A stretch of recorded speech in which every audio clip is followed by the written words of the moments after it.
Hi, so Death by Water Part 4. Are you drowned yet? So I was thinking about current undersea currency. So I remembered reading about somebody with the surname of Elliot being caught linked to a counterfeit money scandal, which was the reason they went abroad, and I was thinking maybe to the US. Whilst looking at that, I found that there was a Mitchell Elliot, or Michelle, born 1414 of John. His family moved to East Coker, whereas the other son, Walter, stayed in Devon. So in Don Restaurant, Pound's translation takes liberties. So there's a reference to sixpence. Take sixpence and get washed. God damn, what a fate. Fate may be party.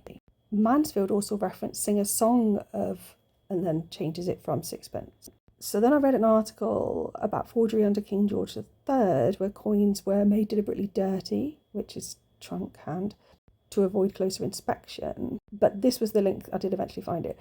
In 1695, Tilly from Pentilly was in trouble. His steward, Mr. Elliot, the man who had filled his shoes, interesting turn of phrase, on the estate, was charged with coining false money, making counterfeit coins.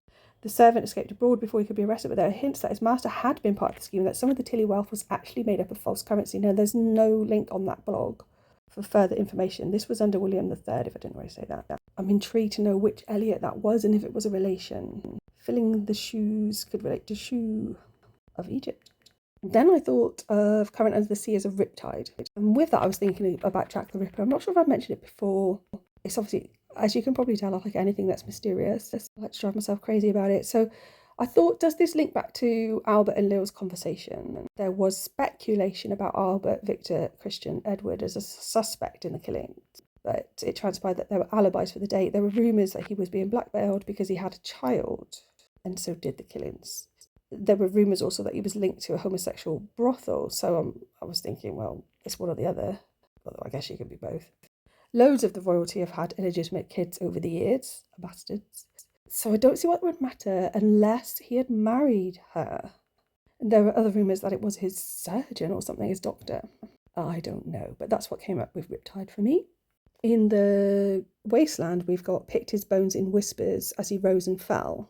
But in the restaurant poem, we've got took him back through the stages of his former life. And bearing in mind this is a translation from the internet.